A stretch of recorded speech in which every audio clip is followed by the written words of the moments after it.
Greetings. Welcome, family. Welcome, everyone, to IKG's Wisdom Wednesday for October 18th, 2023. We are very happy and pleased that you are able to join us this evening. And we are asking that as you all come on in, to please let us know where you are hailing from, what city are you checking in from, um, and we are just so happy that you are here with us.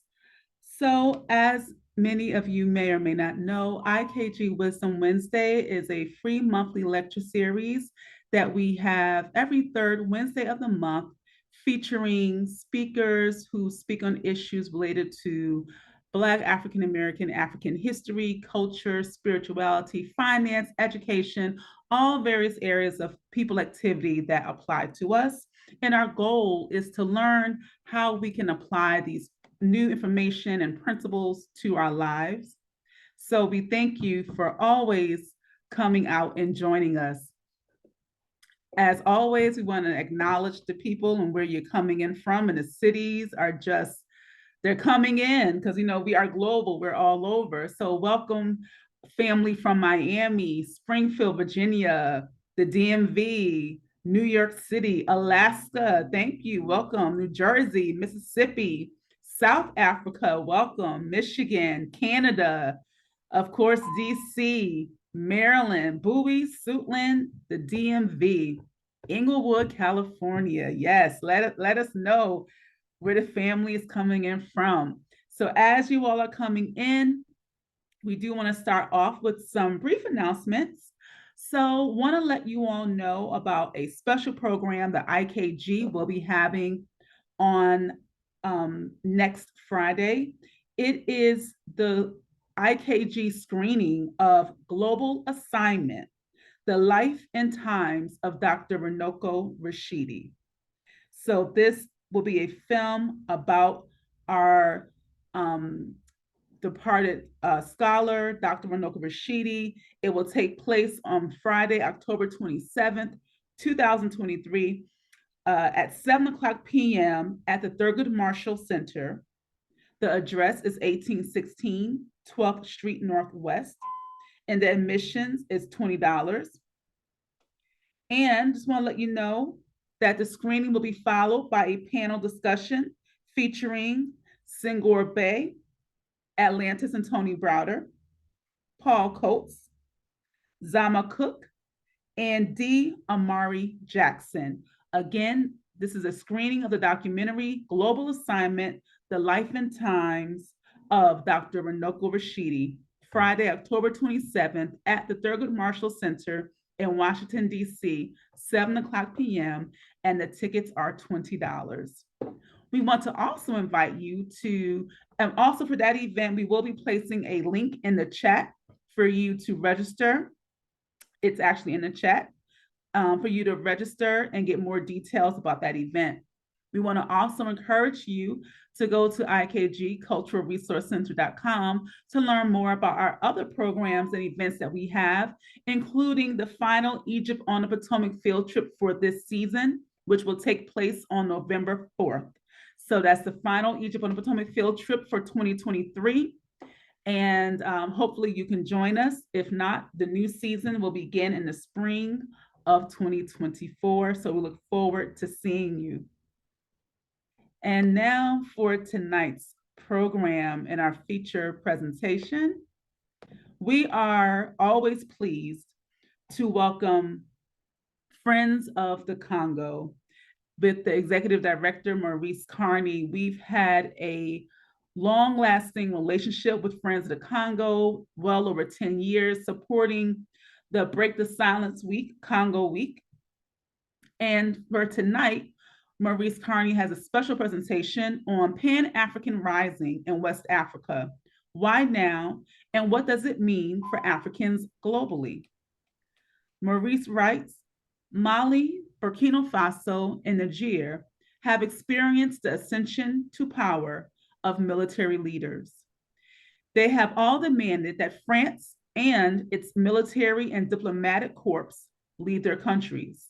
The French government, led by its President Emmanuel Macron, has reluctantly packed up and left these countries. It is not solely the military leaders who have called on the French to leave, but the masses of Africans in those countries have demonstrated in the capitals of Niger, Mali, and Burkina Faso to demand the departure of the French. By and large, they have supported the military leaders and felt that the civilian leadership were in cahoots with the French in keeping them impoverished, dependent, and insecure. Mali, Burkina Faso, and Niger recently formed the Alliance of Sahel States, ASH, and have declared that an attack by France or its proxies in Africa against one of them is tantamount to an attack against all of them. Tonight, Maurice Carney of Friends of the Congo will discuss the historical underpinnings of what is unfolding in West Africa. He will delve into the regional dynamics of ECOWAS, particularly Nigeria, the role of Russia, the United States, and China in the context of great power struggle for control of Africa's immense natural resources. Finally, Maurice will reveal the implications of the recent developments for the African continent at large and the global Pan-African struggle for a free and liberated Africa. Please join me in welcoming Maurice Carney. Thank you, Sister Adjua. Yeah. Can everybody hear me okay? Am I coming through fine? Yes, you are. Excellent. It's great to be with you again and the Wisdom Wednesdays family. It's good to be back on our 16th annual presentation of Congo Week. It's hard to believe that they've gone by so fast. As Adjua shared, my name is Maurice Carney. I'm one of the co-founders of Friends of the Congo. And I also currently serve as the organization's executive director. And our organization has two overarching aims, really. One is to raise global consciousness about what's transpiring in the heart of the African continent. We contend it's the most strategic location on the continent as it relates to advancing the Pan-African project. That's one of the main reasons why we have a particular focus on the Congo, not the sole focus, but certainly a particular focus. So we raise global consciousness among our people about what's transpiring in the heart of the African continent.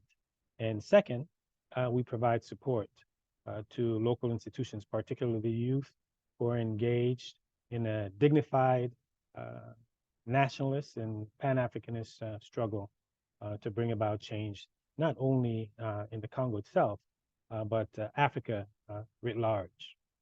So for tonight's presentation, we're going to address an issue that's at the top of, how can I say, discussion, top of the news coming out of the continent, and that is what's unfolding in West Africa, and more particularly French West Africa.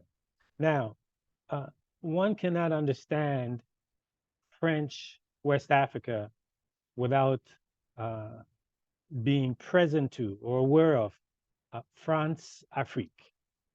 France-Afrique. And what is France-Afrique? It basically speaks about, at the heart of France-Afrique is the French state's control over Francophone Africa, that is French-speaking Africa, particularly Central Africa, French-speaking Central Africa, and West Africa. And in order to provide you with a understanding of France-Afrique, I'm going to share a short film that I felt was quite compelling, and it'll break up the monotony of my just sitting here and lecturing to you. So we'll start with a short film to give you a background of France-Afrique. its origins, the dynamics of it, how it has evolved over the years, and some of the reasons why it's still very much in force today. So, if, Sister Adjo would cue up France-Afrique, and we'll watch that, and I'll come back to you. I think Gregory had his hand up. I don't know if you wanted to take a question from him before we start. So any questions that we will take in the Q&A box. So if you have a question, please type it in the Q&A box.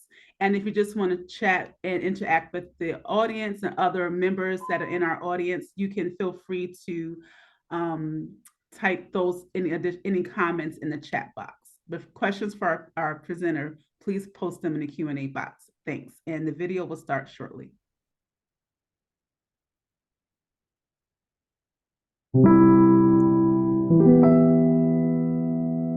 The French Empire was one of the most powerful in human history. At its height, it controlled almost 10% of the world's land area. From Southeast Asia to West Africa, the country we today associate with baguettes and cinema was a dominant global power. And that was particularly true in Africa. France oversaw territory spanning 17 modern-day nations, from Morocco to the Congo. Under the banner of a civilizing mission, France oversaw brutal occupations that engorged the wealth of the empire and left a terrible legacy for ordinary Africans, marked by slavery, extraction, and murder. And today, France's empire in Africa is still around, in a streamlined, more profitable, and even more exploitative form. Let me explain. In the aftermath of the Second World War, there was a wave of decolonial movements sweeping across Africa and Asia. And the French, humiliated by their defeat and occupation at the hands of the Nazis, were eager to maintain their empire. So they responded to revolts in Algeria, Indochina, and Madagascar with brutal reprisals. Maintaining foreign holdings became increasingly difficult. By 1960, France was forced to grant independence to almost all its colonies. But something really important happened in Africa. Basically, the leadership of France decided to keep their empire in Western and Central Africa intact in everything but name. The plan was simple. When an African country gained its independence, it was made to sign a so-called cooperation agreement with France, which would outline the nature of their relations moving forward. In exchange for French foreign aid, African countries were required to give France rights over natural resources, allow France to maintain troops in their territory indefinitely, and, most importantly, keep these countries' currencies linked to France's currency, the franc. Instead of having their own currency, they were to use the franc of the Financial Community of Africa, what is now called the CFA franc. The French framed these cooperation agreements as a choice, but they were also clear about the consequences of defiance. When the leader of Guinea, a socialist named Sékou Touré, rejected the cooperation agreement with France and declared that he preferred to be poor in freedom than rich in slavery, the French government decided to make an example of him. They cut all foreign aid to Guinea and did everything they could to destabilize the government. They launched a secret campaign to print fake Guinean banknotes and flood the country with them. One French spy later bragged, the operation was a total success. Guinea's economy, already very weak, never fully recovered. The French said that these countries existed within the so-called French community, but the policy would come to be known more widely as France-Afrique. It was about having the former colonies in a position that was maximally advantageous to French interests. Many of the first generation of post-colonial leaders in former French colonies had essentially been installed by the French. They spoke French, had spent time in France, and were well integrated with French elites. Jacques Faucart, a French diplomat, oversaw French relations with Africa for almost 30 years and built a huge web of client relationships with African leaders, using corruption and covert operations to make them loyal subordinates. When local political orders were threatened, the French weren't afraid to protect their hand-picked dictators. Since 1960, France has invaded Africa more than 50 times. Look at the Central African country of Gabon as one example. Gabon is particularly important to France because it has a huge supply of oil and an even bigger supply of uranium. Among the African colonies, Gabon was historically one of the very closest to France. In 1967, a man named Omar Bongo became Gabon's president, soon turning the country into a one-party dictatorship. And Bongo was intimate with France. He had been appointed after flying to Paris for what was basically a job interview with the president. So under Bongo, France and Gabon enjoyed a relationship that benefited both sets of elites. Gabon's oil was pumped by the French state-owned oil company ELF, and its uranium went right into France's arsenal of nuclear weapons. In return, France subsidized Gabon's budget, especially the parts that flowed into the pockets of Omar Bongo and his family. At one point, Bongo was worth over $130 million. Gabon, meanwhile, remained poor and underdeveloped. Under Bongo, it had one of the highest infant mortality rates in the world. Instead of investing in the Gabonese economy, Bongo spent state funds on influencing French politics in his favor, bankrolling the campaigns of central future French presidents. Even today, France keeps troops in the country to support Gabon's current ruler, who happens to be Omar Bongo's son. And somehow, Gabon is actually one of the happier stories. Other countries, like the Central African Republic, are today some of the poorest in the world, in part due to the legacies of French-backed dictators like Jean Bedel Bokassa. But there's another aspect of French influence that's even more important. Probably the most central part of all is the CFA franc, the last colonial currency still in widespread use. In practice, the countries that use the CFA franc have virtually no monetary sovereignty. The value of their currency is linked to the euro. The poorest countries in the world have a currency controlled by the richest countries. And so the imperatives of European countries, fiscal discipline and fighting inflation, end up shaping the very different world of Western and Central Africa. That leads to an overly tight approach to credit, something that's necessary in our current system for an economy to grow.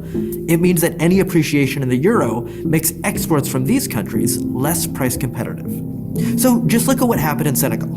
When the euro appreciated against the dollar from 2000 to 2009, the value of the CFA franc got higher. But this made local Senegalese rice more expensive than imported rice from Thailand. So Senegal, which was trying to build its own domestic rice industry, instead saw Thai rice wipe out local rice farmers.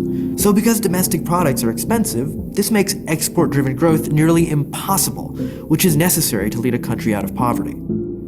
That's why most countries that use the CFA franc have growth rates significantly lower than their neighbors. Because the CFA discourages the development of domestic industry, many of these economies have actually been shrinking. The Ivory Coast, the largest CFA franc country, has a real GDP per capita 1/3 lower than it had in 1978. Other CFA franc countries like Cameroon and the Republic of the Congo reached their highest levels of real GDP per capita in the 70s and 80s. And because economic growth is weaker, there's more incentive for local elites in these countries, always tied closely to French multinationals, to take as much money out as possible.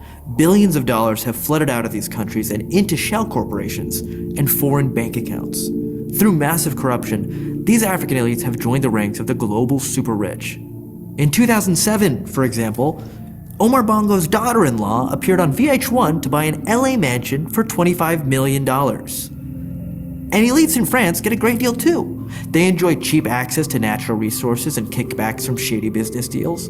A French billionaire named Vincent Bolloré now owns most of the major ports across West Africa. In France, Bolloré is known as the, quote, king of Africa. So French colonialism in Africa has never really ended. This is why academics use the term neo-colonialism. Even as the branding of empire has faded away, the structures of economic extraction have only grown stronger. This neo-colonialism is actually a much more efficient form of exploitation than the colonialism of the past. The French no longer pretend to care about building functional governments or improving local living standards. It's pure extraction, all the time. So these African countries are not underdeveloped, they're overexploited. France is almost totally reliant on its influence in Africa for its economic power. In the words of Italy's foreign minister, if France didn't have its African colonies, because that's what they should be called, it would be the 15th largest world economy. Instead, it's among the first, exactly because of what it's doing in Africa. And the French know this. François Mitterrand, former president of France, said it himself. Without Africa, he declared, France will have no history in the 21st century. Today, of course, France faces competition from China within Africa, and new challenges to the colonial symbolism of the CFA franc. There are plans to change the currency's name and abandon the most overt symbols of the colonial past to make it look like the system is more African than French. But France has no intention of actually abandoning a system of extraction that has made it one of the richest nations on Earth. The real question is whether the next generation of Africans will allow it to continue. I'm Ismail Lutfi for the Gravel Institute.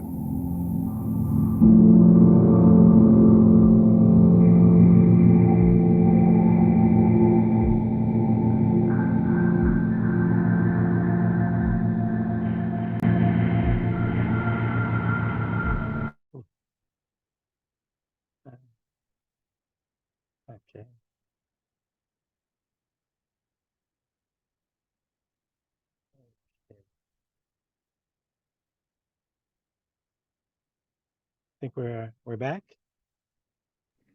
We are back. Great. All right. Thank you. Thank you.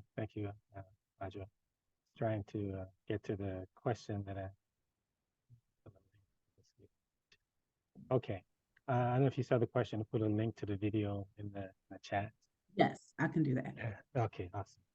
So wanted to just share that background with you. Probably the only or one of the adjustments, or additions that I'd make to that. In there, he states that academics use the term neocolonialism. Neocolonialism was coined by the continental father of Pan-Africanism, Kwame Nkrumah. In fact, in 1965, he published a book entitled Neocolonialism, the Highest Stage of Imperialism. So that's an important context, especially for our discussion tonight. And what I would like to do, seeing that you've seen the backdrop to the background on what France-Afrique is to talk about the dynamics, particularly the structural dynamics that are at play in what we're seeing unfolding primarily in the Sahel region of the continent, but also really other parts of West Africa as well. And these can be attributed to certain structural forces that have been ongoing for at least the last decade or so. What we've seen in the region, in West Africa, are a series of constitutional coups or attempted constitutional coups.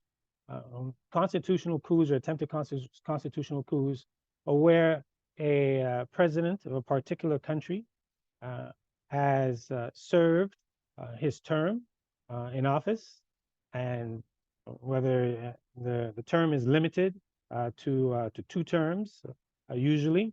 And what the incumbent would do is that they would try to stay beyond the constitutional limit. And they would try and change the constitution. They'll try and extend term limits. So we've seen a series of these taking place throughout West Africa. As early as early to mid 2000s, and probably most notably in Senegal, where Abdoulaye Wade, who served his term as president, he had come out of the opposition, organized to ascend to power, and then when his term had expired, he tried to extend it. And what that did was it triggered outrage from the population, primarily the youth. And one of the organizations that came to the fore is an organization called Ya en Marre. Ya en Marre in French means that we've had enough, we're fed up. So these youth leaders, drawing, a number of them are activists, hip hop artists, drawing on their popularity, their ability to mobilize large segments of the youth population, mobilize in a way to block Abdoulaye Wade from extending his stay in power. So we see very early on that as a result of the attempts of the incumbents to remain in power, to extend their stay, they try to change the constitution. And in addition to that, even with the elections that they have, they rig the elections by stacking the so-called independent electoral commissions that they establish, stacking the constitutional courts, for the ones, courts are usually the ones that signs off on elections. You have the electoral commission that runs the elections. You have the constitutional courts that sign off on the elections. And then, of course, by having a tight grip on the security forces. So if the electoral commission announces a result that's not in accordance with what the population believe, what actually happened, then you have the constitutional court that signs off on it. And if the people still resist, then you have the security forces that come in and crush them. So those three structures, those three entities, the Electoral Commission, the Constitutional Court, the security forces, are usually wielded by the incumbents in order to assure their stay. And if all of those fail, what we find is these leaders usually have a direct line to France. So if they're not able to contain the population through the announcement of fraudulent results of elections, for example, or through the stamping of those elections by the Constitutional Court, or the security forces clamping down, what we have is that we see the French come in with their military presence in order to back up their puppet leader. And we saw this in a classic way in 2010, right? 2010 in the Ivory Coast, when Laurent Gbagbo was up against Alassane Ouattara, and Alassane Ouattara, former World Bank figure, deep into the pockets of the French. Gbagbo had claimed victory. He was the incumbent, by the way. He had claimed victory, and he had posited himself to be a Pan-Africanist. And in the later parts of his tenure in office, started to work against the French interests as they saw it. So when Gbagbo tried to assert himself, saying that he won the elections, we saw the French troops come in and literally they bombarded Abidjan. They captured Gbagbo and ultimately delivered him to the International Criminal Court. So these structural forces that work against the will of the people, one of them being the constitutional coups, and those occurring over a number of years, has sensitized the population, actually incited the population, not only in the countries that they actually occur, but throughout French West Africa. So that's one structural factor that is contributing to what we see today. A second, which is related and it's critical, is the militarization of the continent as a whole, particularly the advent of AFRICOM. Many of you may be familiar with AFRICOM. AFRICOM is the Africa Command. It was initiated by George Bush and Donald Rumsfeld in 2008. It's a product of a document that came out of the Heritage Foundation right here in Washington, D.C. And AFRICOM was launched on October 1st, 2008. And when it was launched, the United States put at the head of AFRICOM a black man, a graduate from Morgan, just up the road there in Baltimore, named Kip Warren. And Kip Warren said that, and the Bush administration said, well, AFRICOM, we developed AFRICOM in order to provide support, training to African militaries. They're going to be digging wells, providing humanitarian support. That was the rationale. That was the propaganda that was being put out about AFRICOM. And when President Obama came into office, what he did was he put AFRICOM on steroids, right? Within a 10-year period or so, AFRICOM had increased by 2,000%, right? When it first came out with Bush, the overwhelming majority of African heads of state rejected AFRICOM. They said, we're not going to have a U.S. military command, right, on the African continent. So AFRICOM was stationed, and I think it still is, in Stuttgart, Germany. And in 2008, Bush had made a tour of Africa to try and drum up support for AFRICOM among African heads of states. And there was only one head of state that said that the U.S. could actually base AFRICOM on the continent, and that was Ellen Johnson Sirleaf of Liberia. But overwhelmingly, African leaders rejected it. Now, when Obama came into office, a black man dealing with black men on the African continent, the dynamic started to change a bit. So now, in the U.S. developing AFRICOM, right? What they had done is basically militarized the African continent, militarized the social spaces in these different countries. That is to say, to strengthen the military sector, right, at the expense of the civil sector. So you had authoritarian figures on the continent who are tight with the Pentagon, tight with the U.S. AFRICOM comes in, train their soldiers, and then these soldiers and this largesse that they get from the United States in terms of intelligence, in terms of equipment, the training, the funding.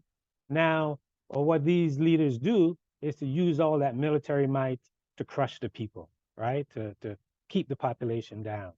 So now the United States made an argument for developing AFRICOM, building wells, humanitarian support, but really the best way to look at AFRICOM is within the context of great power competition on the African continent. Bar none, the African continent is the richest continent on the planet.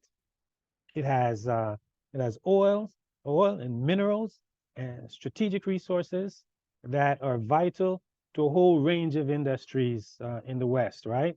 We're talking about the military industry. We're talking about the technology industry, talking about the automobile industry. We're talking about the electronics industry. The aeronautics, you name it. The resources on the continent are crucial for the technological advancement, for the health of key industries in the West.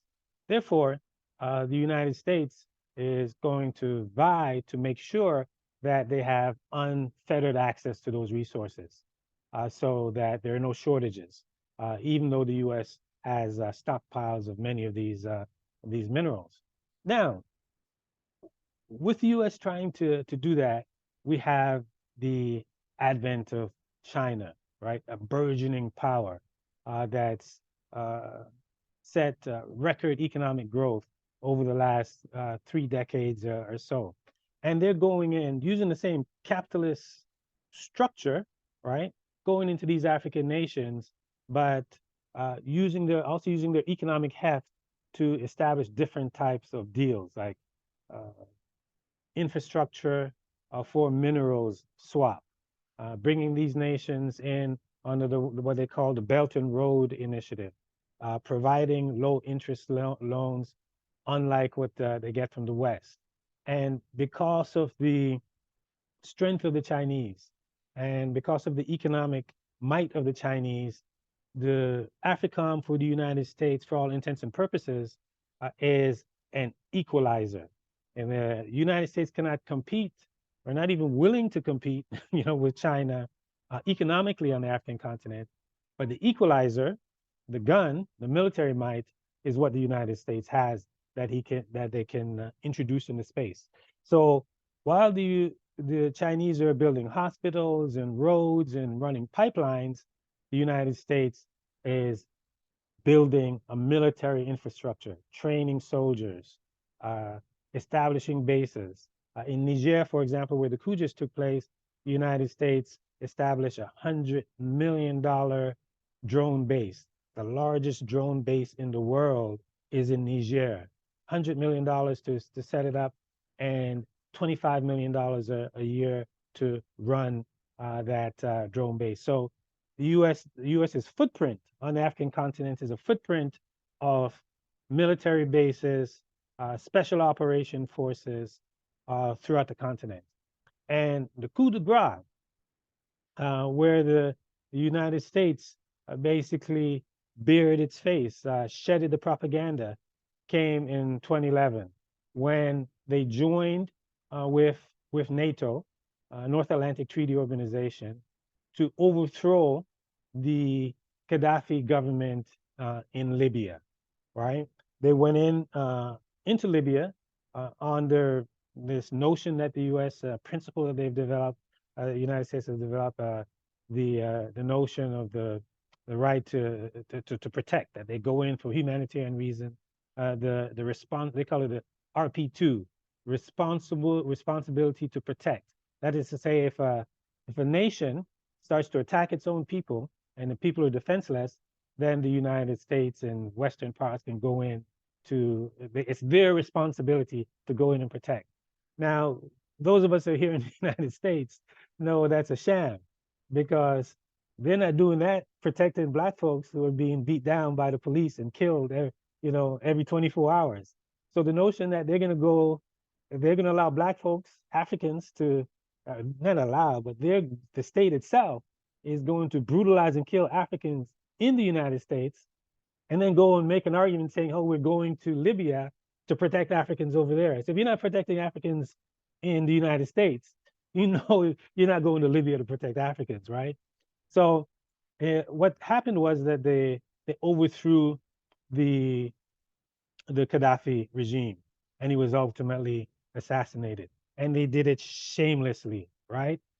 Some of you may remember the infamous interview with Hillary Clinton, who was then Secretary of State, and one of the most aggressive and rabid advocates for the overthrow of Gaddafi. And her interview on 60 Minutes, a few after Gaddafi was assassinated, was killed, she got on 60 Minutes channeling Julius Caesar. We came, we saw, and he died. And then she gave her famous Hillary Clinton cackle. So it gives you insight into the mentality of these people, right? Where they can kill the drop of a hat and then come back on their national television and laugh about the fact that they created a climate and a condition where African head of state could be killed. Now, some people say, well, Obama, said that it was the biggest mistake he ever made in his presidency. He didn't really say that, right? I wish I had the direct quote in front of me. But what Obama said about Libya was that the mistake he's talking about, and he says it, the mistake was in the follow-up, that we didn't do enough after we got rid of Gaddafi. He didn't say it was a mistake to get rid of Gaddafi. He said we did the right thing in getting rid of Gaddafi, right? But after we got rid of Gaddafi, we could have done more. I made a mistake in not doing more to provide some kind of support for the Libyan people.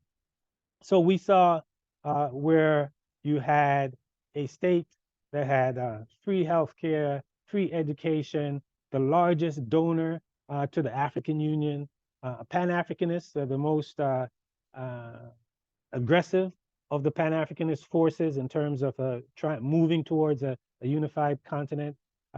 And you have a country with a sovereign fund of billions of dollars, a country that launched its own satellite, that wound up taking $600 million out of the French coffers, because no longer do the calls had to be routed through Europe, and to get out of the continent, it can satellite launch by Gaddafi.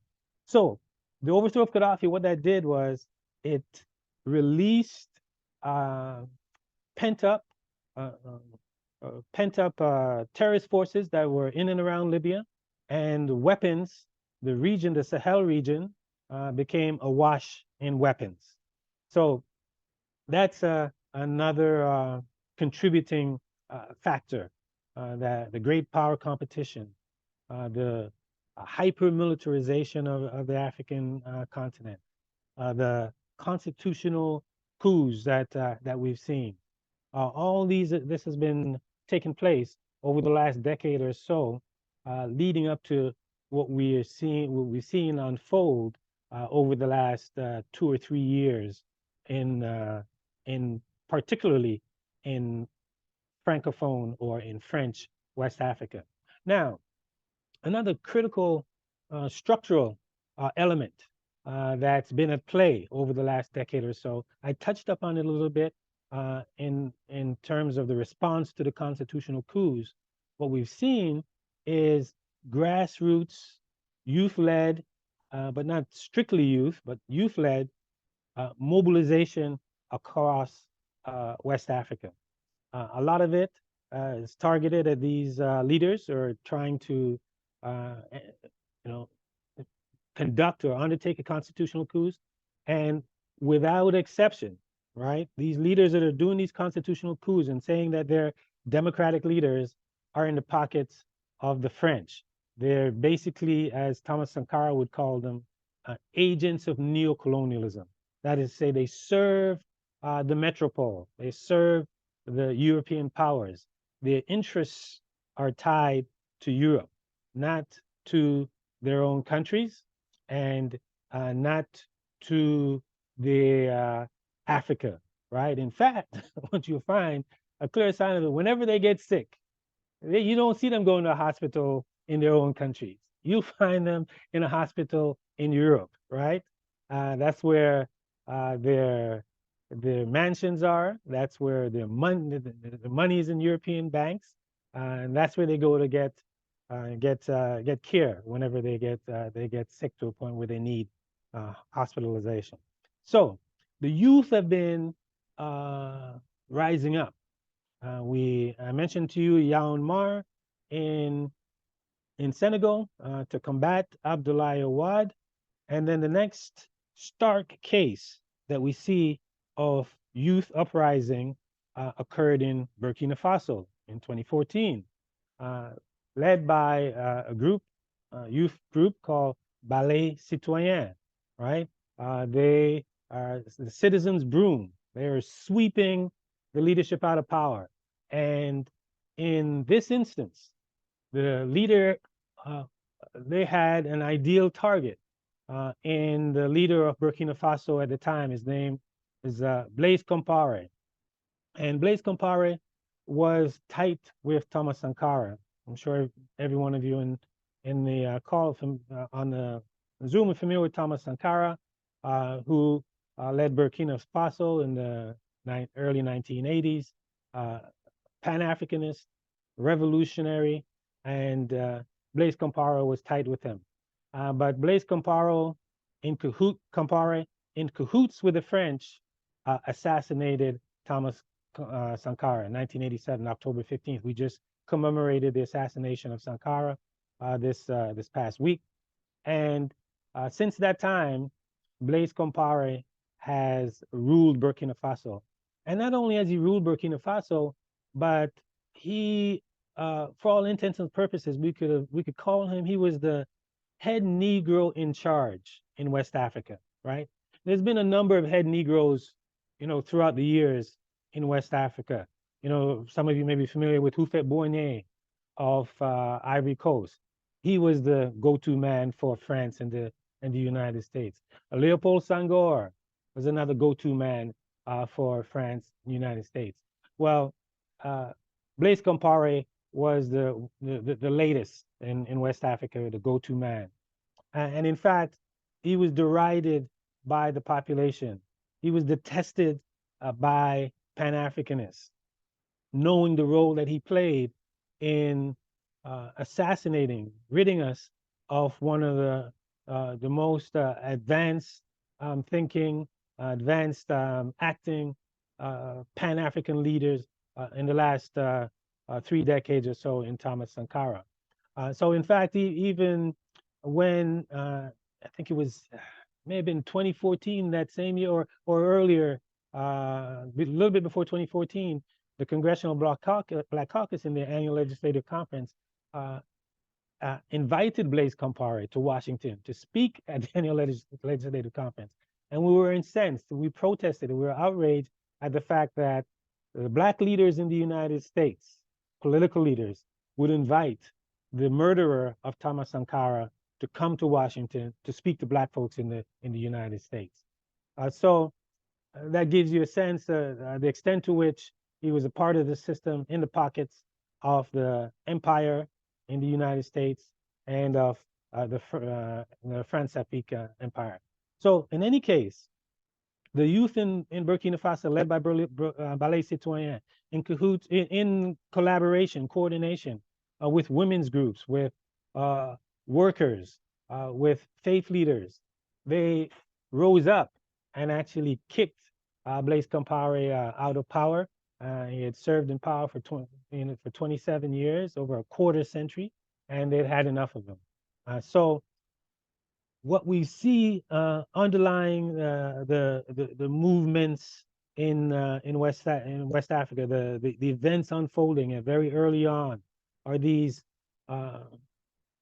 youth leaders, the population, the masses, who are disgusted and dissatisfied with the French puppets that's been imposed on them and that's been maintained over them by France, right? So in addition to the youth rising up in these individual countries in Senegal and Burkina Faso, we also see that there is a cross-country, a regional push led again by youth. You'll see figures like Kemi Seba, who's the leader of a Pan-African organization called Urgence Pan-Africaine, or Urgence Panafricaniste, and they're very vocal about France-Afrique, about the currency that you just saw in the CFA, where the French, the 14 or so countries in West Africa have to park their funds in the French bank, and in order for them to access it, they have to get permission from the French. If they want loans off of it, off of their own money, they have to get permission from the French. So there's this movement, not specific to a particular country, but a regional movement, at the forefront of which you see a number of intellectuals coming out of Senegal, folks on the streets like Kemi Seba, another sister that's recently joined them, Nathalie Yam, who had worked closely with some political figures in Ivory Coast. She's of Swiss and Cameroon ancestry, but they are have huge followings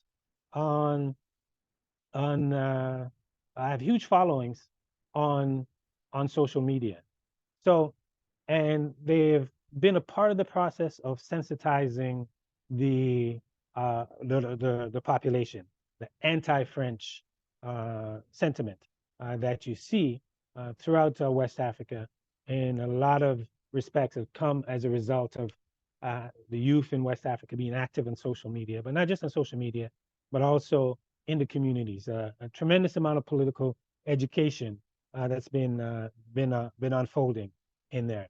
So these factors, right, has contributed to the coups that we've seen, where we've seen a coup in Burkina Faso with right now several coups actually, but right now the head of it is Ibrahim Traoré, a young Sankara-like figure. Coups in Mali, led by Assimi Goïta, Assimi Goïta. We see coups in Guinea, Damboyo, and then of course most recently the coup in Niger. That was led by our brother General Chiani. So what part of the reason why we see these military leaders, right, taking over is because they represent the strongest sector of the strongest force in the society, and that's in large part a direct result of the investment that the U.S. and France has made in militarizing the region. However, what we've seen, there's a twist on this in the sense that these coup leaders are clear about the dissatisfaction that's found among the people. That is, they have to respond, right, to the streets and what the folks in the streets are saying. Because if they go in and take power and try to continue with the system of France-Afrique, then they know that the streets are just going to rise up against them. So what we've seen develop is that these leaders have positioned themselves as responding to the needs, the desires, and the aspirations of the masses. That's how they position themselves, and the desires, those needs, those aspirations are very clear. One, the people would like security, because as a result of the NATO bombing of Libya and the destabilizing of the Sahel, we've seen these jihadist groups wreak havoc throughout the Sahel. The French had gone into Chad, into Burkina Faso. They've sent soldiers into Niger, Mali, and ostensibly to combat terrorism, but they haven't done that. And some people even argue what they've done is they've fueled the terrorists, right? So, and in part, that's a part of the reason why these leaders are kicking France out, because they say, you come in to provide security, you're not doing it, we're going to take over, we're going to do it. So the leaders are responding to the population's cry for security. The leaders are responding to the population's cry for more control of their resources, for jobs, to be lifted out of poverty.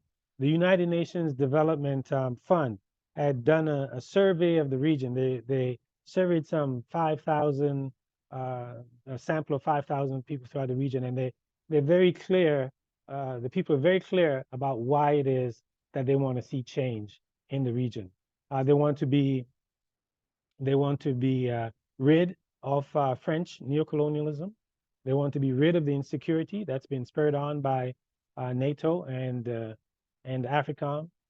They want to have the benefits of their resources. If you look at any of the interviews that you've seen on these in Niger and elsewhere, you see how the population is very clear. They're like, how is it that France has electricity and we don't? And they're using our uranium to electrify their country. How it is that we have the gold in our soil, but yet we're poor. So the consciousness of the people at the grassroots level is at arguably the highest stage that we've seen since the independence era, where the average man, the average woman, the child on the street, they're very clear that they have riches in their soil, they're poor, their elites are rich, and the French are rich. And they're looking to organizing to upend that system. So these leaders, these military leaders that have come into power, they're positioned themselves to be in tune with the people. Now, in terms of looking forward, we saw the case in Niger where the French were run out, its ambassador, the troops in Niger were the French troops in Niger were run out, and France tried to mobilize the economic community of West African states, led by Nigeria, and Tinubu, the recently elected president of Nigeria, to launch a military offensive against Niger. And the leaders in Niger, stood their ground. They continued to confront France, and they drew up on countries like Burkina Faso, and Mali. And what these three nations did, Burkina Faso, Mali, and Niger, they said an attack against one is an attack against all. So what we see, and they took it further than that, and they developed what they called the Alliance of Sahel States, in what they call the Litako-Gorma Agreement. Litako-Gorma is a region where these three countries border each other. It's an enclave, right? Burkina Faso, Mali, Niger. There's an enclave among these three countries called Litako-Gorma. So Litako-Gorma agreement that the three leaders came up with was a security alliance, and it's really similar. The historic corollary, right, are the states, the early Pan-African formations in West Africa. That was at the core of the Casablanca group, really, where you had Mali, led by Keita. You had Guinea, led by Sékou Touré, and then you had Ghana by Kwame Nkrumah. These three nations, and and then you also had the United Arab Republic, or it's called Egypt, but the three West African nations, and then they were bringing Congo in to be the early formation of the United States of Africa, right? And even in Nkrumah's book, The Challenge of the Congo, he lays out in the forward, lays out the agreement that he had established with Patrice Lumumba of the Congo, so that Congo would serve as the capital of the United States of Africa. So the Alliance of Sahel States hearkens on that period, back in the post-independence period, when these West African states, Mali, Guinea, and Ghana in particular, gathered to form the foundation of a Pan-African Union. So we see the embryonic stages of this alliance, right? It's a security alliance, but it's really grounded in Pan-African outlook. Because one thing about these youth throughout the French West Africa is that they're Pan-Africanists. They have a Pan-African vision. They envision, they understand clearly that in order for the African continent to be free and liberated, it has to be on the rails of a Pan-African project, right? So with the security agreement, there's a tremendous opportunity for to accelerate the Pan-African movement, with West Africa taking the leading role. And with Togo, which is not the most progressive country in the region, but is bending towards the current of the region. They organized a Pan-African Congress in May of this year in Lomé. And what they've done since then, in concert with South Africa, particularly with the progressive foreign minister of South Africa, Nadi Palor, is to issue a call for a 9th Pan-African Congress, right? They're looking to organize a 9th Pan-African Congress in Togo in 2024. Now, if they were to organize this 9th Pan-African Congress, and they'll be organizing regional conferences leading up to the 9th Pan-African Congress. If they were to organize a 9th Pan-African Congress and bring in the Alliance of Sahel states with Niger, with Burkina Faso, with Mali, then I think we can see the political component of Pan-African project matching it and accelerate Pan-Africanism. And that's where there would be opportunity, a space for Africans abroad to be engaged in that process in advancing the Pan-African project. In fact, the embryonic formation of the Alliance of Sahel States by these three countries really could be a stepping stone to the African military force that Nkrumah envisioned, right? Where the African continent would have its own military force. So it wouldn't be too much of a stretch to envision this embryonic alliance moving in that direction, particularly if it's joined by a strong political push. So that is the the the underpinning, I like to say, that I wanted to share with the group tonight about these current events that we see unfolding, that they have deep roots, that it's not just a military undertaking, but the bulk of what we see, the movements that we see, are driven and forced, right, and shaped by the masses of Africans, the people at the grassroots, and it's rich with possibilities, and we even with the great powers lurking, because it's important to note that these unfoldings, these developments are taking place primarily in French-speaking countries, and that a large part of it is in response to France-Afrique. There's an anti-French element.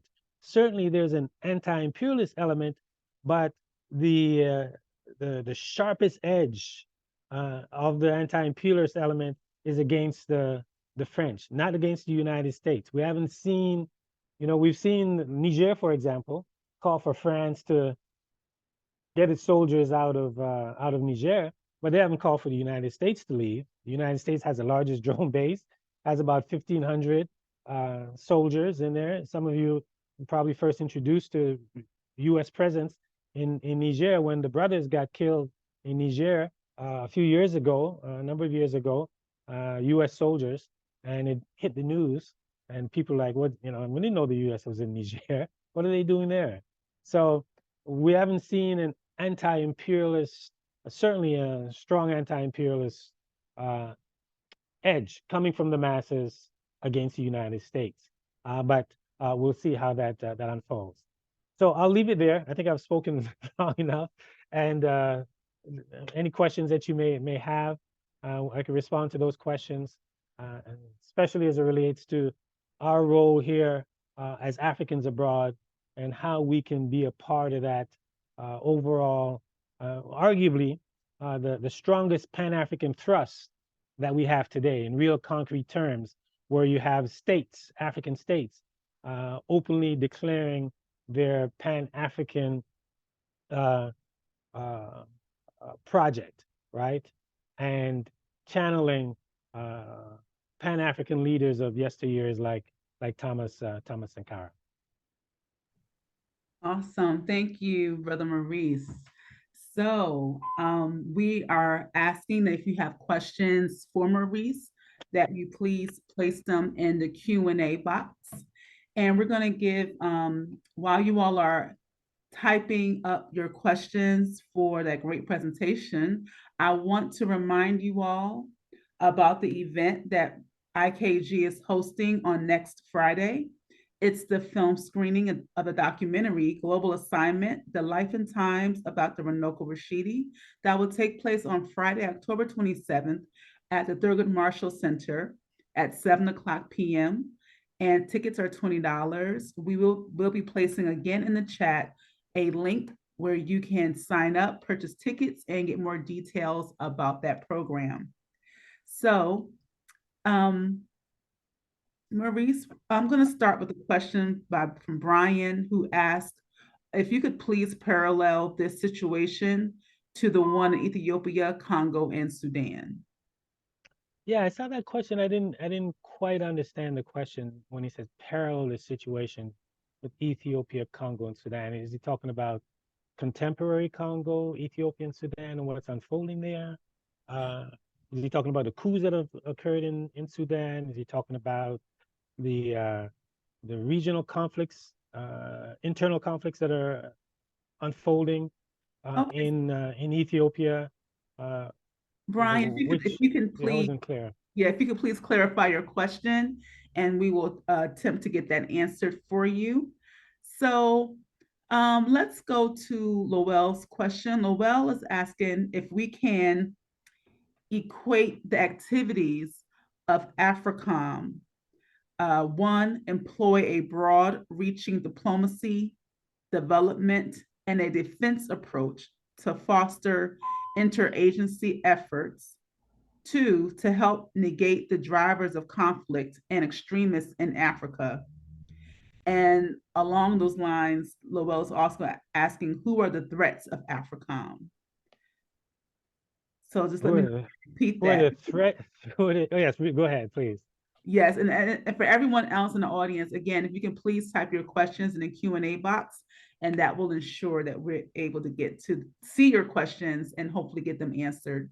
But Lowell is asking, can we equate the activities of AFRICOM? One, employ a broad-reaching diplomacy, development, and a defense approach to foster interagency efforts. Two, to help negate the drivers of conflict and extremists in Africa. And a follow-up question, who are the threats of AFRICOM? Yeah, to negate the drivers and extremists of Africa. You know, the interesting thing is like, if you look at it objectively, right? If you look at it objectively, right? There's no, you know, ideological or framing or prism. Here it is that we've had AFRICOM has got an increase in presence on the African continent, and commensurate with that increase, you have an exponential increase of terrorism and insecurity. So one can make an argument that AFRICOM is one of the main drivers. The militarization of the continent is one of the main drivers of insecurity, one of the main drivers of terrorism on the African continent. You could objectively make that argument based on the data, right? I'm not saying that's the intent of the United States. I don't know, it may be to destabilize Africa. But I don't, the question of diplomacy, AFRICOM, the diplomacy, you got to understand in the United States, there are interagency battles, right? The Pentagon and the State Department. State Department is responsible for diplomacy. Pentagon is military. State Department is soft power. Pentagon is hard power. They're budgetary fights. So when they're with the advent of AFRICOM, it wasn't looked too kindly upon by the State Department. The State Department figure through its diplomacy and its soft power, it can meet U.S. Strategic interests. And we have to remember, right? The United States is an empire, right? And within the global context, with this empire, we're shifting from a unipolar world, coming out of the Cold War, into a multipolar world, right? Where, and what that means is that with the United States being an empire, what empires do is that they seek to assert and establish hegemony, right? Which means they do not allow any regional powers to be stronger than the empire anywhere on the planet, right? So they do whatever is necessary in order to maintain full spectrum domination. So if the United States, right, the United States sees that Russia is asserting itself militarily and otherwise and within its sphere, then they're going to try and clamp down. And they see the same in Iran, then they're going to bring their battleships and flood the Persian Gulf to say, hey, you know, this is what you have to deal with if you try and become a regional power. I'm not talking about a global power. The same thing in China, you know, the US is there in the South China Sea saying that, hey, you know, we're going to look to contain you. We're going to bring NATO from, as Obama did, to establish what they call a Pacific security pact, right? With Japan and Australia and other nations, all in an effort to contain China and maintain full spectrum domination and try and hold on to that unipolar world. But with the advent of these regional powers, Russia, China, Iran, with the advent of a totally new multilateral structure in BRICS, right? Brazil, Russia, India, China, and South Africa, and they just admitted a host of other countries, we see that the U.S. Hold on this unipolar world where the U.S. basically sets the rules. Doesn't necessarily mean they have to follow them, but they call it the rules-based order, right? Some of you may have read Zygmunt Brzezinski's book in about the grand chessboard. This is what the U.S. seeks, and it's playing that out on the African continent through military means, and with that great power competition, we see that it's usually the Africans that pay the price, and we see some of our Black politicians playing into it. Unfortunately, Gregory Meeks was, I think he's one of the sponsors, certainly a co-sponsor of the Russia-Malign Act, which basically says that if any African nations align themselves with Russia, they'll come in for, punishment by the United States. They may not have access to a AGOA or, favorable trade policies and all kinds of other pressures that the U.S. can put on these countries. So I hope that answered the question a bit. Yes, awesome. Again, everyone, if you can please post your questions in the Q&A box, that will ensure that we're able to see your questions. Our next question is coming from Michael, and Michael asks, how confident are you in West Africa getting out of this French ruling system? Is there a realistic proposal in the works? Yeah, I saw that question by Michael, and I think we're beyond a realistic proposal, right? We've seen those forces that I've laid out to you from 2010 right up to the present. Those are actions, concrete actions that are being taken by youth, being taken by women's groups, workers. What's unfolded. With the Yaoundé Mar rising up in Senegal, it wasn't just a blow struck against, Abdoulaye Wade, but it was against his backers in France. The same thing with Burkina Faso, with Blaise Compaoré. So there have been actions being taken by youth, civil society, intellectuals. The arguments that are being made against the CFA franc, being made by African intellectuals, and the proposition of alternative currency. So on the intellectual front, we see battle being waged. In the streets, we see battles being waged.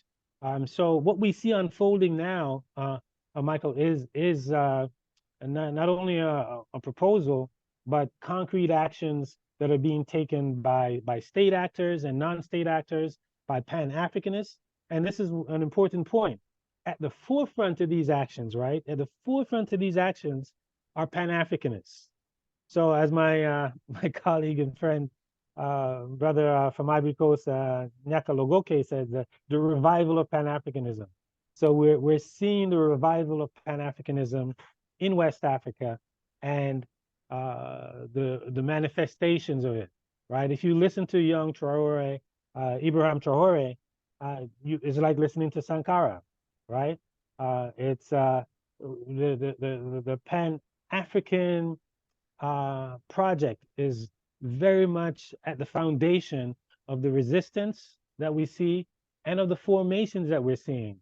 This alliance of Sahel states, the Litoko Gorma, it's been around for a long time. What's different today is being infused with Pan-Africanism, right? That's what we see. The Pan-Africanists are at the forefront. So I think is there a master plan? who knows, maybe at the 9th Pan-African Congress, they'll come up with a master plan. But even before a master plan, there's action. And the first step is to get rid of the French, get rid of French influence. And it's going to take time. French influence didn't just occur like yesterday. So it's going, you know, there's going to be fits and starts. But the trend is to get rid of the French. And the most critical element, the most enduring element, is the consciousness of the people, right? The decolonizing of that African mind, where the people are seeing clearly that we're living in hell. We shouldn't be living in hell. It's a neocolonialism, and we have to decolonize all our spaces. And part of that decolonization is getting rid of the French. Not only their military, but you also have to get rid of the European way of thinking, right? Which is really the last frontier. During Congo Week this year, we have what we call Congo in Harlem, and there's this film that we're screening that we screened at Congo in Harlem called Colette and Justine. It was produced by a Congolese filmmaker, and what the filmmaker did was he documented his grandfather's experience during the colonial period, and it goes into painstaking detail to show how the church and how the colonial administrators, the process, how the use of violence to colonize the African mind, right? How all those mechanisms were used over, you know, decades and decades and decades. So the process of decolonizing the African mind is critical, and I think we're well on the way. Of course, if you look at some of these English-speaking countries and see their courts, symbolically, when they have those gray or those blonde wigs and wearing them, is just so telling that we have quite a ways to go. Even in England, they don't wear those blonde wigs, but yet we are still wearing those wigs and still colonized. So that's the last frontier. But the folks, the young people in West Africa, the civil society, women's group, they're well on the way. Okay. Jazara asked, how does BRICS figure into all of this? BRICS really, it's seen somewhat as an alternative, right?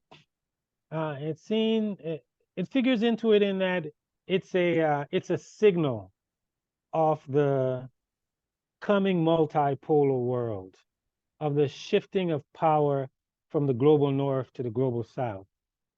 It's a signal, but really Africa's salvation is in Africa, right? That's where the Chinese, make no mistake about it, the Chinese are in Africa for Chinese interests. The Chinese are not in Africa to develop Africa.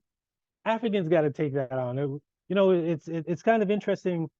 You know, I'm often posed the question, you know, what's the Chinese doing, and how the U.S. versus the Chinese? Really, what Africa needs to do is to unify, right? That is clear. That the 2 million people in Gabon cannot compete with China, cannot compete with the United States, right? The Pan-Africanism is the way forward. The Pan-African project is vital for the survival of Africa. It's critical for Africa to assume its rightful place in the world, in the global landscape, in the global, in the global power structure. BRICS and China and Russia and Turkey and India. Notice all of these countries having these, China Africa Forum, Russia Africa Forum, India Africa Forum, Turkey Africa Forum, the U.S. Leadership Summit. The Africans need to unify. Africans need to. African can have it's self-contained. Africa has everything it needs. It has the resources. It has the intellectual capital. It has the population. If Africa was to deal with itself, Africa could thrive just by dealing with itself. So it doesn't really need to look outside. The extent to which Africa is looking outside is to combat those forces, those outside forces that covet what Africa has. You saw in the video that we shared that the extent to which French is a world power today is because of Africa. So if France can, this little country in Europe can rob and pillage Africa to become a world power, can you imagine what Africa can do if it, you know, drew up on the ideas of Nkrumah, of the Pan-African projects in the United States of Africa? It would be game over. So that's the aim. Okay, thank you. Um, Mama McKinney writes, greeting Maurice. Would you recommend Susan Williams' books for background on the Congo? Do you think we need to be concerned about the CIA or other similar organizations infiltrating the upcoming Pan-African Conference? If so, what do you think we can do to ensure that everyone there is legitimate? Yeah, everyone there is not going to be legitimate.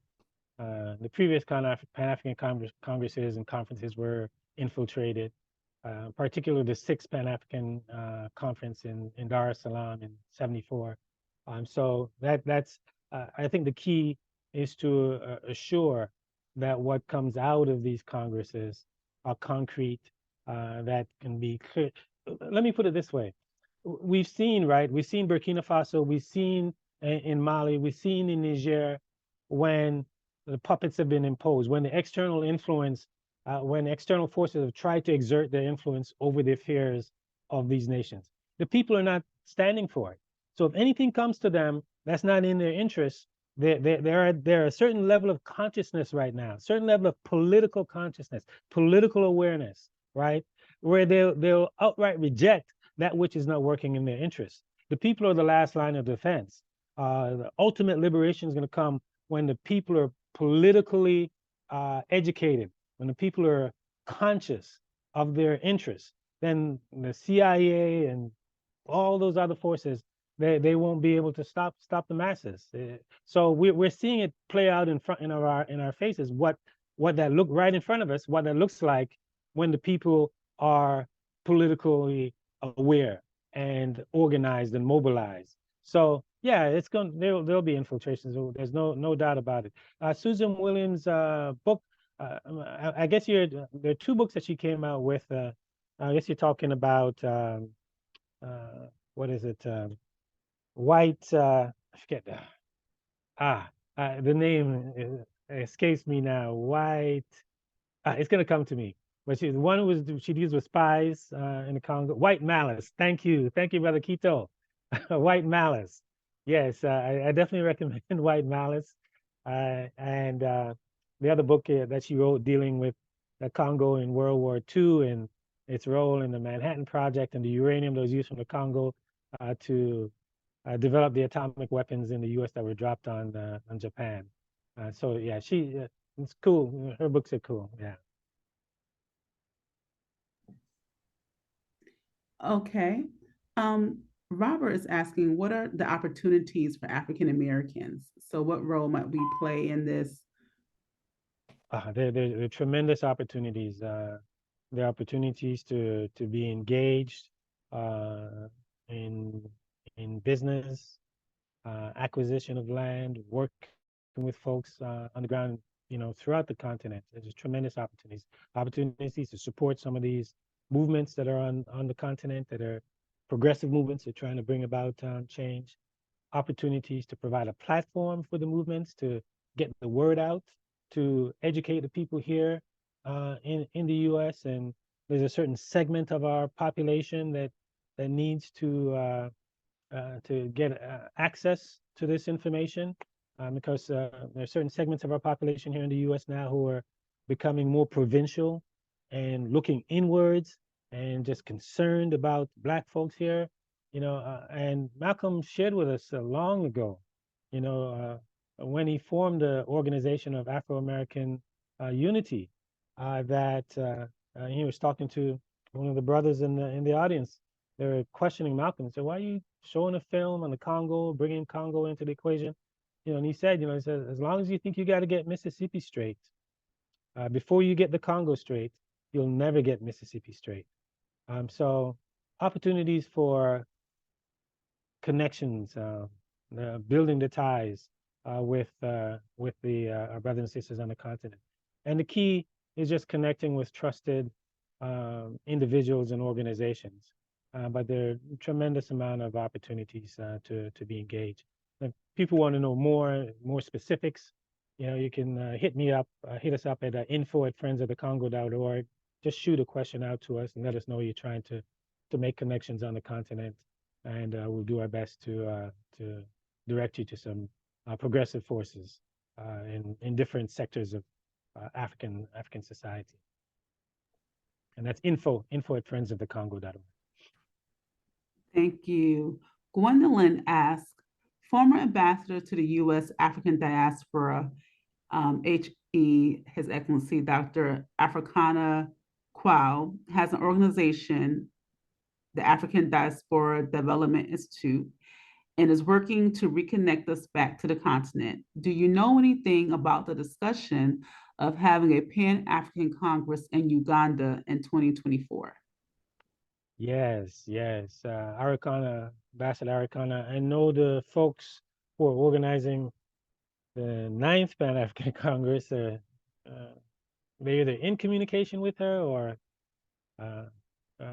they've been in communication with her around her organizing the 8th Pan-African Congress. Initially, it was going to be organized in Zimbabwe, and for whatever reason, that didn't work out. And now they're looking to organize it in Uganda. And I know I was a part of the 8th Pan-African Congress in Accra, Ghana in 2017. It was at the University of Ghana. So the organizers there are, they're questioning, like, there's already been an 8th Pan-African Congress, so why another 8th Pan-African Congress?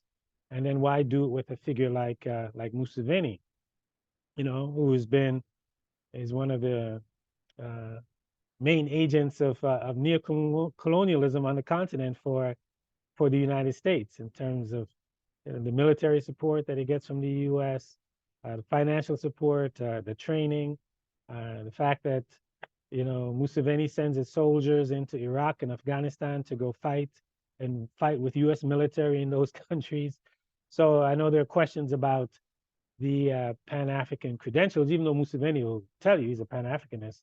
But he was on the conservative side coming out of the African Union. If you recall, that there were two wings of the Pan-African project, let's say the continuation of the Pan-African project. One represented by Gaddafi, who wanted a unified continent like right now, today, and not just voicing it, but putting his money where his mouth is. The biggest, as I said, the biggest donor to the African Union in terms of membership, to the African Union. I think he had counted for up to 20%, I think, of the African Union budget.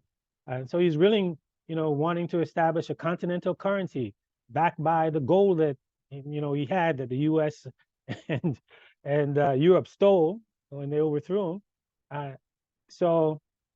But Museveni, he was along with Mbeki and others and said, well, let's establish these regional blocks first. Let's establish the East African community. Let's strengthen the Southern African Development Community. Let's strengthen the economic community of West African states. They wanted to slow walk it. So I know a number of folks, organizers who have organized the previous Pan-African Congress that have questions about, one, why organize the 8th Congress when the 8th was already organized? I didn't quite understand that. And then why finally, look to do it with Museveni? So those are some of the questions that folks are raising about that undertaking. Okay. Our next question comes from Lowell. Does Ibrahim Traore leadership philosophy mirror those of the late great Thomas Sankara? Does he have the concrete backing of the African nations? I'm trying to be shorter with my answers. He certainly challenged Sankara. What do you find? The youth in Burkina Faso, they've resuscitated Sankara, and they've the Ballet Citoyen, not just Traore, but Ballet Citoyen, the youth movement definitely Sankarist. So he's firmly ensconced in the Sankara tradition. How that will turn out, only time will tell. We have to see where he goes with it. I think there was a second part to that question. What was the second part? No, there wasn't. No, but Oh, okay. okay. So I'm going to combine these next two questions from Robert and Jay Thompson. Which of the superpowers appear to be the greater chess players, and why can't France just attack Niger? Well, France, that's the second part for France. It's not just a military enterprise. They could attack Niger, but in order, how can I say? Like the United States could just simply attack Iraq, right? United States is powerful enough and they could do it, but they didn't do that. They had to manufacture a consent, right? They had to say, oh, they had weapons. They had to create lies, right? Colin Powell going to the United Nations and say, hey, this is a vial of this one vial is what they have in Iraq, and we can't let weapons of mass destruction stay in the hands of Saddam Hussein. So even the most powerful country in the world had to manufacture consent, right? So it's not just a military operation, but it's also a consent. And in order for France to attack Niger, they would meet all kinds of opprobrium from around Africa, from around the world. And there's no guarantee that it'll be successful. So that's why they tried to go through ECOWAS, where there's some legitimacy, where ECOWAS would have a legitimate means of attacking Niger and restoring a democratic government. They could do that more than France could. France did play a role like that in 2010 when they attacked Ivory Coast and installed Ouattara and ultimately took Gbagbo to jail. But probably the only country other than the United States who could do that kind of attack today in the West is Israel. They can bomb you to smithereens, and you have the media and everybody tell you that they're defending themselves. They're bombing hospitals, and that's a way that they're defending themselves, by bombing hospitals and killing hundreds of women, children, babies. So, but no, the political climate is not conducive. You got to understand, in West Africa, the French are detested, right? There's a strong anti-French sentiment. It's very difficult for the French to maneuver in West Africa, especially. It will just ultimately mobilize more resistance to France if they were to go in militarily to attack Niger. Okay, and I think that also might address Terrell's question on what's going to keep world powers needing African resources from using massive military power to overrun African countries. A strong Africa, because that's what they're doing right now. I shared with you the U.S. military presence has increased 2,000%. The Chinese are not going that route; they're going the economic route. The Russians, they're going the security route. They're saying we're coming in through the Wagner Group and provide some kind of security, help you with your security challenges. So it's really the inoculation, let's say, against that is a unified Africa. There's no reason in 21st century why Africa shouldn't have its own continental military force, right?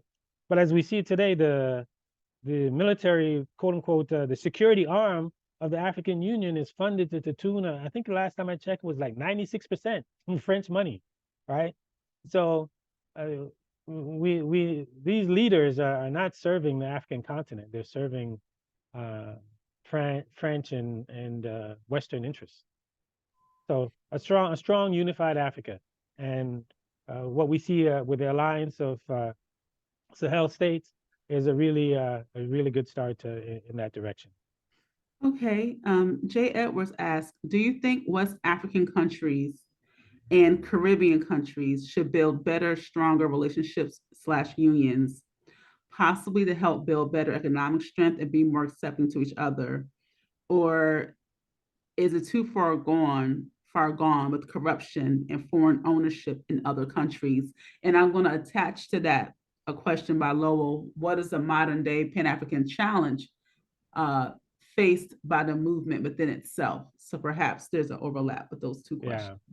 Yeah, they are doing that. They have, when Guyana discovered oil, it was reaching out to Ghana, see how they're dealing with their oil. Recently, they've had you have Mia Motley of Barbados, Prime Minister of Barbados, who's making connections with Africans. What we see on the reparations front, again in Barbados this past summer, there was a major reparations conference that brought in African nations into the fold to join with Caribbean nations in demanding reparations, which is a tremendous advance from 2001, the conference in South Africa that was held, where the African nations were resistant to the appeal for reparations.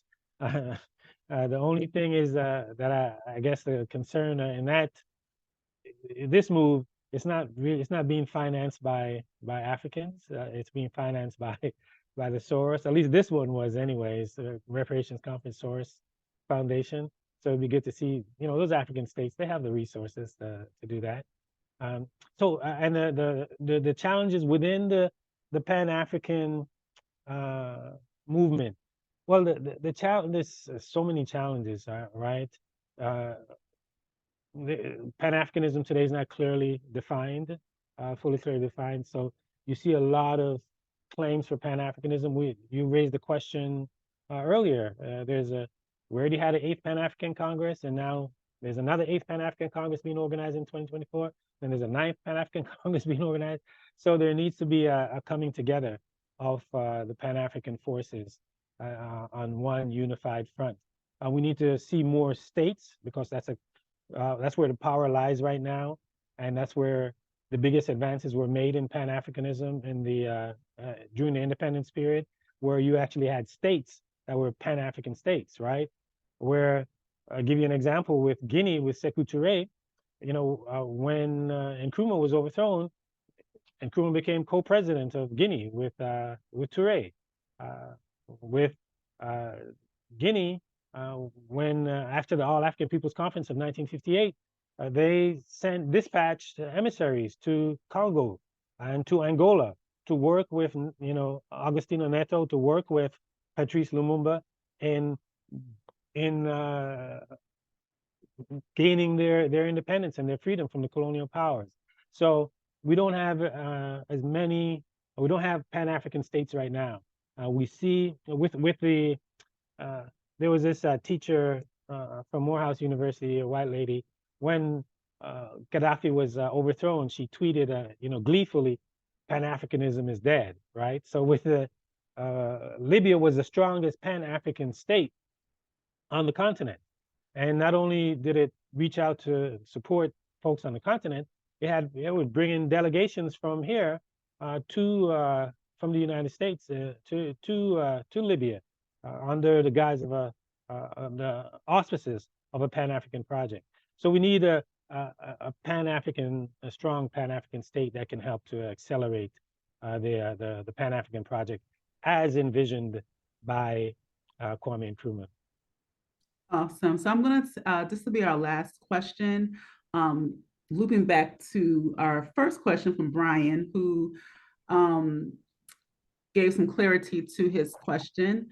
And he wants to know, what is the deeper undercurrent to the regional conflict in Sudan, Ethiopia, Congo, and the role of colonial influence in this conflict? So that was the parallel. I'll give a simple answer to that. Far more complicated than I've given, but I'll quote Wangari Maathai, our Kenyan sister, Nobel Peace Prize laureate. She said, "When you see these conflicts, at the root of it, almost always, especially on the African continent, is resources.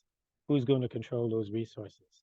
And we can't discount the role of the Arab states, especially in Sudan, and their quest for controlling resources on the African continent as well. So it's almost always a battle over resources. Who are going to control those resources for whose benefit? And Congo is, well, you've all seen me do presentations on the Congo and the role that resources play there in the conflict, 25-year conflict that we've seen. All right, thank you so very much. Thank you, everyone for joining us for this evening's Wisdom Wednesday with our yearly presenter, Maurice Carney of Friends of the Congo. Again, always thankful that you are able to join us. And he said 16 years. We've been doing this for quite a while, and we look forward to continuing this series that we do to celebrate Friends of the Congo and Break the Silence Week. So we do want to again encourage you all to attend and check out the documentary on Dr. Runoko Rashidi taking place next Friday. You can see it in person at the Thurgood Marshall Center. There's also an online option to view it if you are not in the DC area. We would like to also invite you to our next Wisdom Wednesday, which will take place on Wednesday, November 15th, featuring Nana Kwabena Shepsu, who will be speaking on ancestral healing, traditional African spirituality, and the liberation of the Black family and nation. So again, you can check out ikgculturalresourcecenter.com for more information about our programming. Tonight's Wisdom Wednesday presentation will be posted to our YouTube channel. So you can check out IKG Cultural Resource Center YouTube channel for all of our previous Wisdom Wednesday presentations. Thank you so much for joining us, and have a most blessed day, rest of your evening. And we look forward to seeing you all next month. So take care. Thank you. Thank you. All right.